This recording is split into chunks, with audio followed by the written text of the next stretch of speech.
Have you ever imagined making your own fan game? You think of the characters, the villain, multiple endings, and maybe even plans for a franchise.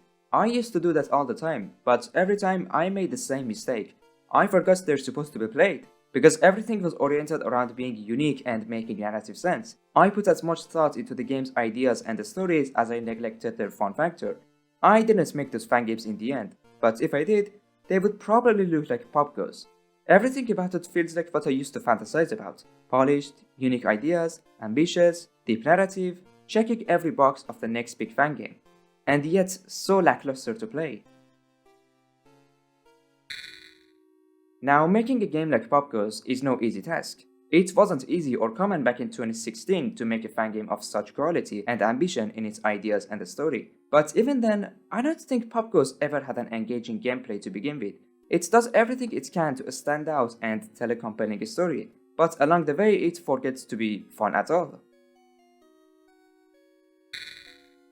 One of the first things that makes POPGOES stand out is its presentation. When it first came out, very few fan games had reached this level of polish in terms of visuals, environmental details, and sound design. The game screamed ambition. It was clear from the get-go that it wants to be unique, and you can feel this right off the bat as the game puts you not in an office, but the dining area, right in front of Kane Carter and his girlfriends, with simple but nonetheless recognizable designs. Even by today's standards, POPGOES still looks serviceable. The models have basic geometry, but they do the trick. The textures are often flat but not gross. The lighting can get very bright or very dark, but the rooms themselves feel carefully arranged. The pizzeria feels even more grounded thanks to the smaller details like the figurines appearing on the shelves, the contextual placement of props, the room labels, and so on. The user interface is decent too. It has a functional and modern design, while attempting to present most of it in a diegetic form. This is paired with an also serviceable sound design. It's nothing to write home about, but it has enough sound effects to give you that sense of feedback and make the place a little more alive. I like the camera button sound too.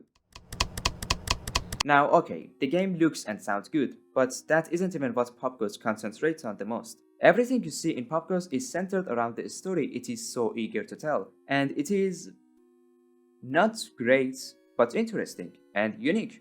First of all, you have the usual phone calls. I've already talked about why I don't like phone calls in fan games, and POPGOES makes many of the same mistakes that I brought up in that video. But as far as narrative is concerned, they are rather nicely written. Fritz is more nuanced than most phone guys. He talks about the pizzeria, animatronics, and the wacky business ideas like the place being run by the animatronics themselves. You also have the QA system, where at the end of each call you have 3 topics to choose from and learn more about. Not a very fleshed out system, but I really like the idea, and it's a rather inexpensive method to make the player engage with the universe just a little more. By the end of each night, you have these clearly FNAF 3 inspired minigames. Although they tell a vastly different story, they still play a crucial role in both endings of the story. Oh yeah, the game has 2 endings. They have these static images that are nicely drawn and hinting at various plot points. Only if you didn't move painfully slowly through these completely empty rooms, and watching these images sends you all the way back to the starting point. But other than that, they're interesting. The word interesting describes many of the things in POPGOES as a matter of fact, especially considering its efforts to narratively justify its gameplay as well. Kane prints Bragg Rabbits because he's programmed not to hurt people physically, but financially. He travels to multiple rooms because no printer can print more than one body piece. You die only when you panic meter fills because the jump scares aren't even real. Even the fact that you stand still throughout the whole night is narratively justified. The panic meter sound effects, the office chair next to you, the post-it notes, and even the game over a screen hints at the protagonist being a...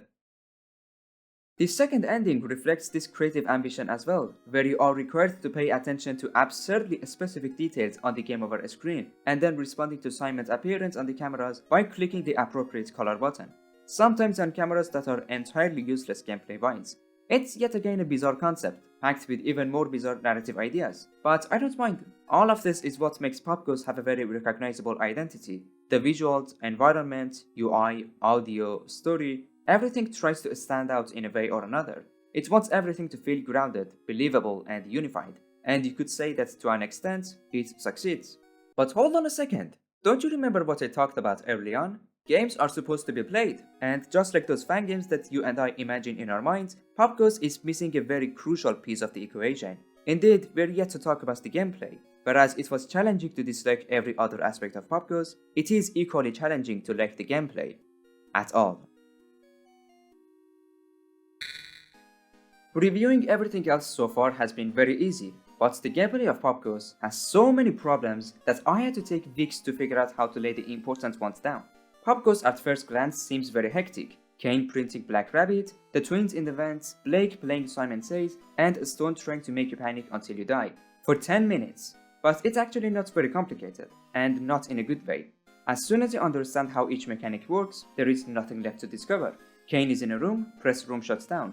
Twins in the vent, turn on the heater. Blake's in the server room, press the matching color button. And whenever you panic, turn to the right. There is no sense of depth, evolution, or relationship between these mechanics. The solution to every problem is immediate and obvious. The only thing being challenged is your reaction time, which isn't the most demanding either.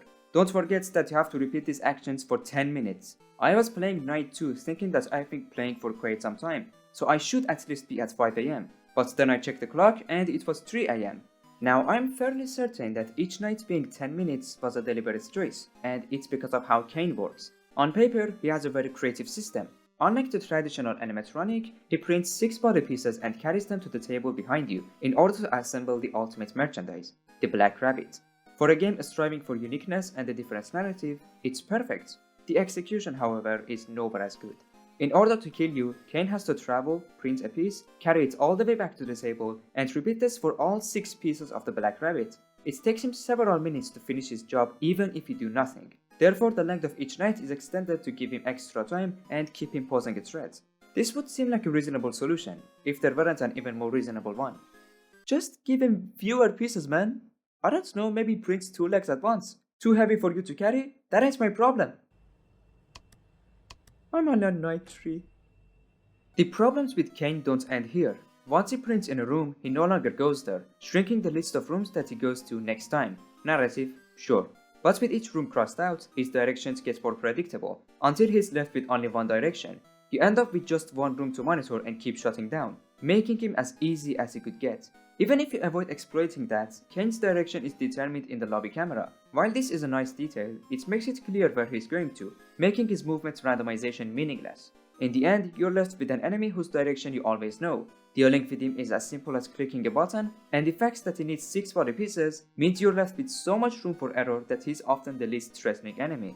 You're not even punished for the first 5 pieces being printed. So much could change if the first printed pieces had any impact on the rest of the night, such as your panic meter rising faster, and that's under the condition that it's not so easy to stop him from printing them. This way he would not turn into a threat only when he has 1 piece left. Fortunately for Kane though, he isn't the only wasted potential. The twins and Blake are even worse. Sarah and Saffron crawl through the vents and you stop them using the heater. Not only is dealing with them as simple as clicking a button again, but they also need to go through 6 cameras before they reach you. Yet again, lots of room for error. Blake is no better. Once he's in the server room, you have a limited amount of time to play Simon Says with him using colors, which is super easy and quick. Now these are more serious enemies because they can kill you a lot more quickly than Kane, but that isn't enough. 3 enemies so far and they all share a massive problem, which is that they work in parallel and don't affect each other. Each mechanic feels as if it comes from a different game. There is no relationship between them and you just have to use them individually, like following a checklist. If you remove Blake for example, everything else works the exact same way as before, because Blake never had any connection to the other mechanics in order to feel that the game's balance is thrown away. He is completely on his own. But what if Blake and the twins cooperated with Kane instead? Maybe Kane prints the pieces and they assist him along the way, by for example sabotaging your defenses such as the room shutdown. This could make it so that everyone is working together towards the same goal. The body pieces are more important, the presence and absence of an enemy affect others, and things actually escalate throughout the night instead of everything getting reset as soon as you deal with each enemy. What bothers me even more is that the game already has a mechanic that could tie everything together, the panic meter. In POPGOES, you die when your panic meter fills. Watching the cameras, looking as the animatronics close up, and virtually everything else increases your panic. Meanwhile, Stone will try to make you panic faster. How do you reduce your panic? Just look out the window and... look out the window. A Stone jump scares you, turn to the left, then turn to the right. This is supposed to be what kills you, and yet it's the easiest to manage. Why do you even have a window for the panic? You could make it so that the player reduces it by literally just playing the game. Stopping Kane from printing pieces, stalling the twins, dealing with Blake, wouldn't doing these things give you a temporary sense of safety and therefore reduce your panic? Instead, dealing with Kane or Blake erases only 1 bar of the meter. The panic meter could be used to reward a skillful play. Doing things correctly would reduce your panic, and making mistakes would increase it, and you could have a stone to throw the player off guard. Instead, it's yet another isolated mechanic that plays little role in how everything else plays out, despite its potential as one of the easiest ways to increase the game's tension. Every few seconds you look out the window and you won't have to worry about the panic meter anymore. All of this ultimately leads to a game that is neither difficult nor tense. I finished all 6 nights without dying once or even feeling like I'm about to. I wasn't worried about my panic meter because resetting it only takes a few seconds. Not to mention Kane printing no more than a single piece the whole time. Now, I could go on and talk about even more issues of POPGOES, like the overcomplicated and unintuitive controls, useless cameras, useless sides of the room, and lack of colorblindness accessibility. But we already have so many problems to address before anything else. Despite how promising the gameplay seems at first glance, it's just not good.